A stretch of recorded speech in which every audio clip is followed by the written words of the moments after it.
नैमिषारण्य की विशाल वसुधा में 88,000 शौनकादिक ऋषि विद्यमान हैं। उनके बीच में केवल 20 वर्षीय सूत जी महाराज का आगमन होता है।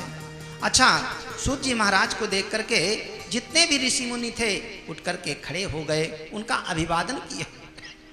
अब सूत जी महाराज की स्थिति क्या है, केवल 20 वर्ष के, और वहाँ जो बैठे हुए साधु संत हैं बहुत बड़ी बड़ी आयु के, कोई तो हजारों वर्ष के हैं, किसी के जीवन में कोई कई युग बीत गए, किसी के जीवन में कई इंद्र भी बीत गए, किसी के जीवन में काफ़ी मतलब वृद्धता हो गई। ऐसे ऐसे महान संत बैठे हुए हैं। लेकिन जब सूत जी महाराज का बैठकर उठ करके सब लोगों ने स्वागत किया तो सूत जी के मन में थोड़ा सा ये संकोच हुआ और सोचने लगे कि मैं तो इतना छोटा हूँ और आप लोग महान पुरुष हैं, इस तरह से मेरा स्वागत क्यों कर रहे हैं। तो उन शौनकादिक ऋषियों ने कहा कि देखिए, आपके लिए बंधन नहीं है, आपके अंदर जो ज्ञान है, क्योंकि कोई तन धन वृद्धा बल वृद्धा आयु वृद्धस्तथैव च ते सर्वे ज्ञान वृद्धस्य किंकरा शिष्य किंकरा। ज्ञान वृद्ध के सामने सब जो है छोटे हैं, इसलिए अज्ञान ध्वंद विध्वंसा कोटि सूर्य समप्रभा सूताख्या ही कथा सारम मम कर्ण रसायनम। महाराज, आपका जो ज्ञान है अज्ञान रूपी अंधकार को नष्ट करने के लिए करोड़ों सूर्यों के समान है। इसलिए महाराज, आप चाहते क्या हैं? बोले सूताख्या ही कथा सारम, कथाओं का सार सुनना चाहते हैं। और कैसा कथा का सार? बोले भक्ति ज्ञान वैराग। आप तो भक्ति ज्ञान वैराग्य से ओतप्रोत हो, विवेको वर्धते महान। और सबसे बड़ी बात यह है कि कन्हैया से मिलाने वाली हो कथा। लेकिन महाराज, आपका जीवन तो परिपूर्ण है, इस तरह से हमको कथा के लिए क्यों प्रेरित कर रहे हो? बोले कि देखिए, कथा केवल हम अपने लिए नहीं, बल्कि ये घोरे कलौ प्रायो जीवश्चा सरतांगतः क्लेशाक्रांतस्य तस्यैव शोधने किं परायणम। महाराज, कथा तो हम सुने, कल्याण सारे संसार का हो, क्योंकि सर्वे भवन्तु सुखिना, सारा संसार संतों की ही संतान है। इसलिए संतों की दृष्टि समान होती है, वो अपने लिए नहीं बल्कि समाज के लिए जीते हैं। साधु साधनोति परकार्यम इति साधु, जो दूसरे के हित में लगा रहे वही तो साधु है, वही तो संत है। अब संतों के यहाँ से एक क्रांति निकलती है, सारे समाज का कल्याण होता है। बोले सर्वे भवन्तु सुखिनः सर्वे सन्तु निरामया सर्वे भद्राणि पश्यन्तु माँ कश्चित् दुःख भाग् भवेत्। महाराज, सारे विश्व का कल्याण, केवल एक व्यक्ति का नहीं, केवल हमारे परिवार का नहीं, बल्कि विश्व का कल्याण। इस बात को सुनकर के सूत जी महाराज थोड़ा गंभीर हो गए। बोले कि जानते हो संसार की क्या स्थिति है? काल व्याल मुखग्रास त्रास निर्नाश हेतवे। एक बहुत बड़ा महान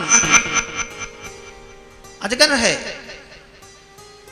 अब उस अजगर सर्प के गले में एक मेढक बैठा हुआ है।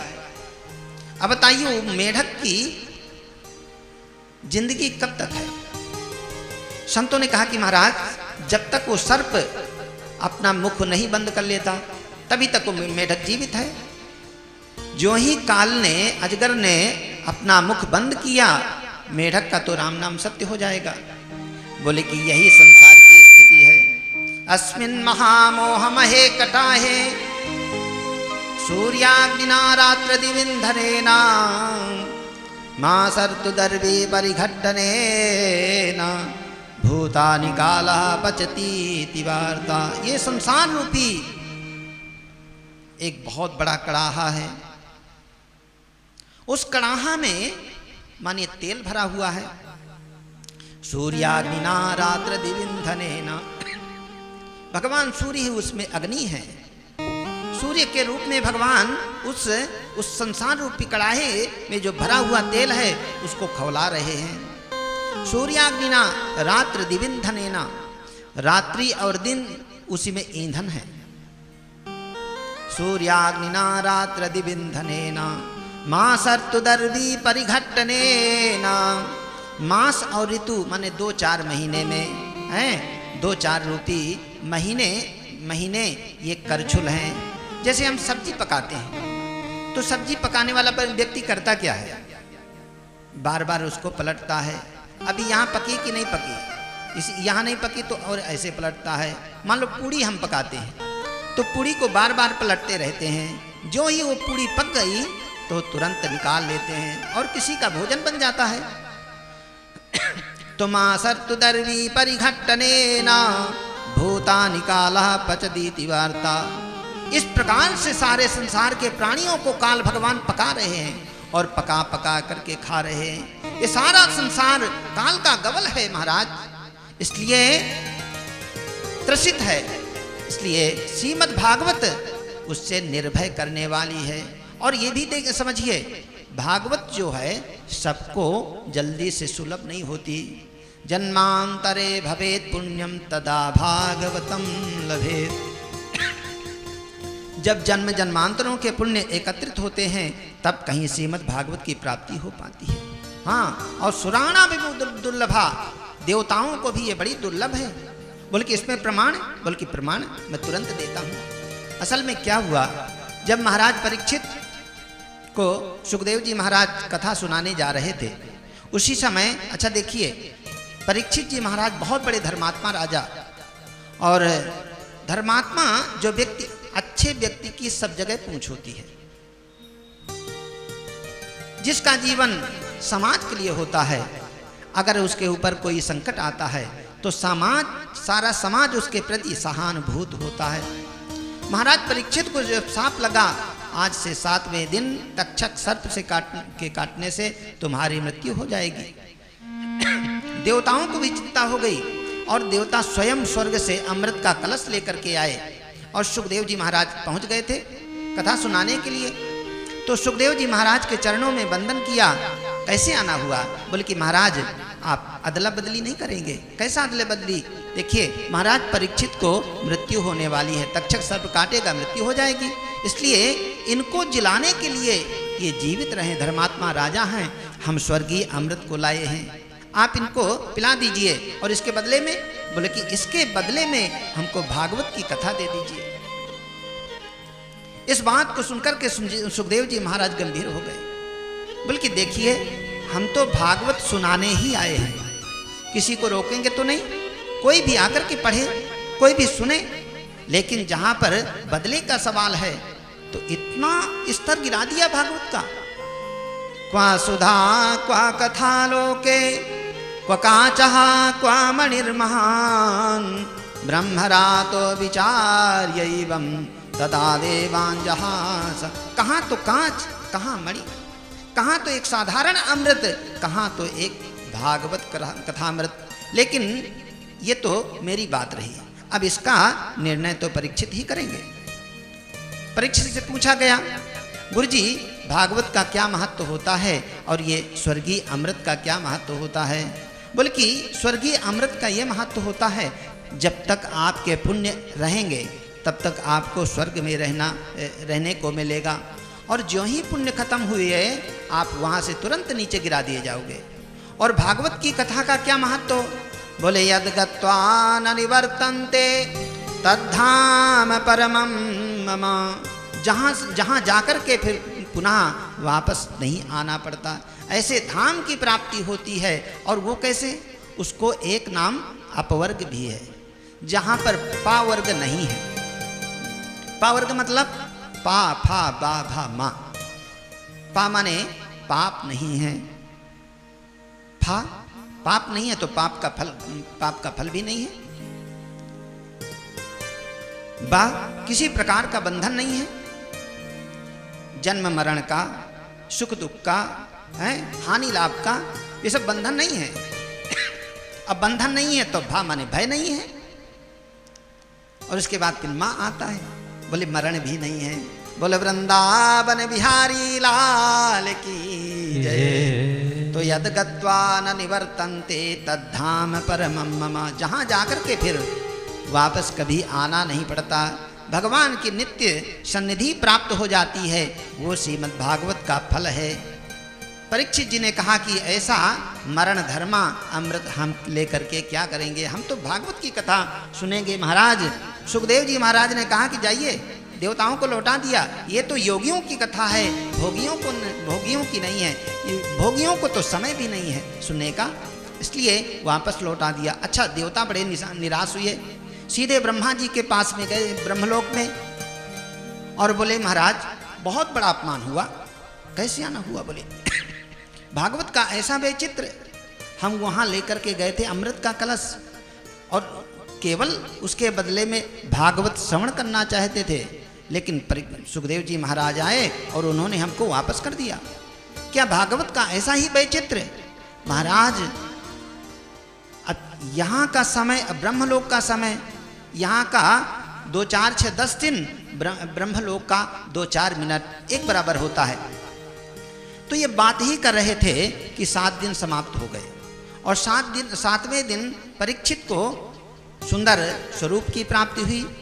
भगवान के विमान में आरूढ़ होकर के भगवान के धाम में जा रहे हैं पार्षदों के साथ में, लेकिन वो जो विमान है ब्रह्मलोक से गुजरता हुआ जा रहा है।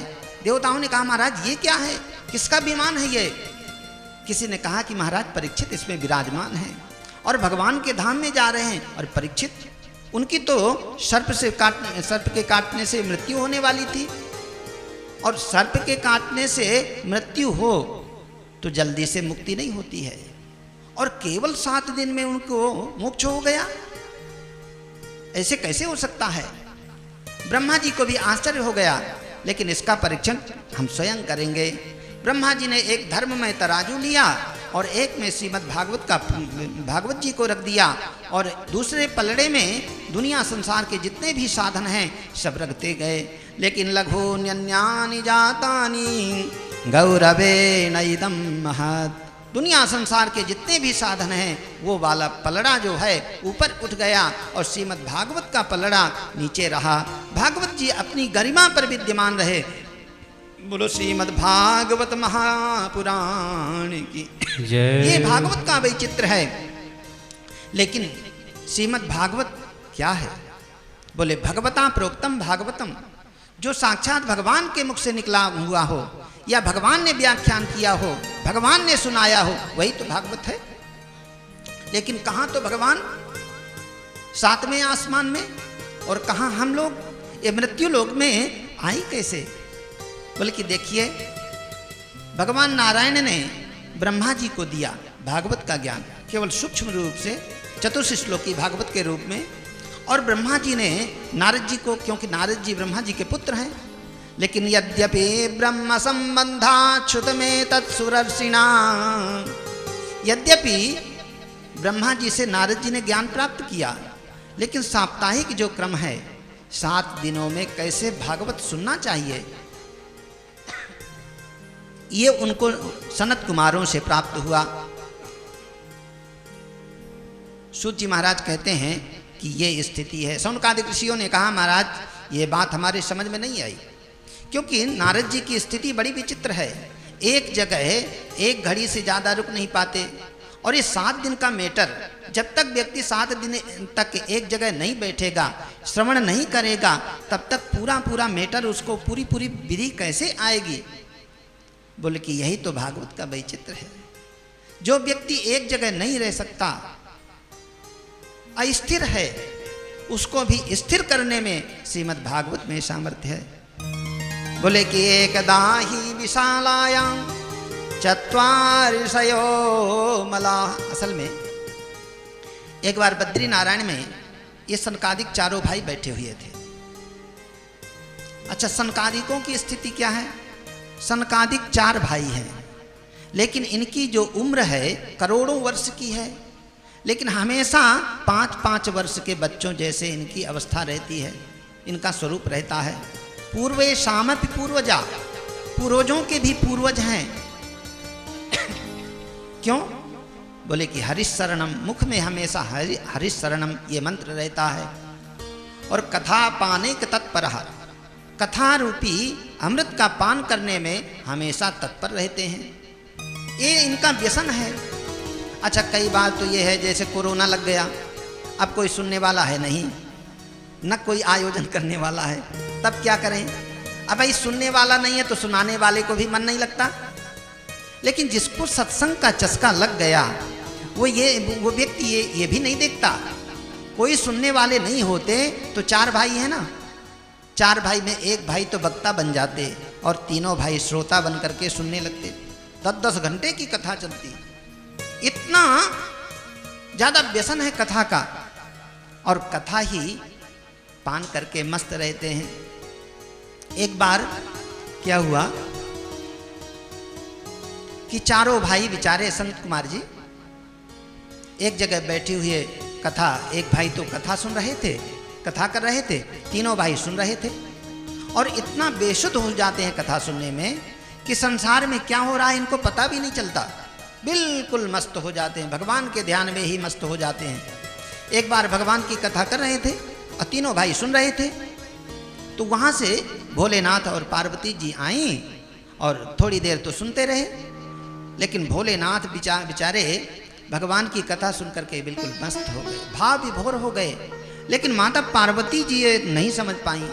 पार्वती जी माता को ये लगा कि देखो हम लोग कितने आदि पुरुष हैं, आप संसार के पिता, हम संसार की माता, संसार पर कोई कष्ट होता है आप ही आगे खड़े होते हैं।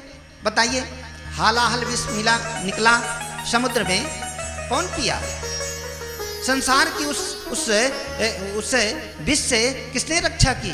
आप ही तो आगे खड़े हुए, नहीं तो सारा संसार जल करके भस्म हो जाता। आप संसार के पिता, मैं संसार की माता। अब बताइए 4-4, 5-5 साल के छोरा, इनको झुकना भी नहीं आता है, 1 घंटे से हम लोग खड़े हैं, आखिर कुछ तो शिष्टाचार होना चाहिए। इसलिए साफ देती हूं कि तुम ऊंट के तरह बैठे हो। ऊंट जानते हैं ना आप लोग, ऊंट बिल्कुल ऐसे बैठ जाता है, कोई भी आए तो बल्कि ऊंट की तरह बैठे हो, इसलिए साफ देते हैं कि ऊंट बन जाओ। अब महाराज साफ से वो ऊंट ही बन गए, चारों के चारों भाई ऊंट बन गए। लेकिन चाहते तो वो भी माता पार्वती को साफ दे सकते थे, लेकिन भगवान की भक्ति से ओतप्रोत हैं, उनको कोई फर्क नहीं पड़ा। उसी तरह बिल्कुल भाव विभोर हो करके, अच्छा देखिए, ऊंट योनि में जाकर के भी पूर्व जन्म की स्मृति, उनका ज्ञान विज्ञान उसी तरह बरकरार रहा।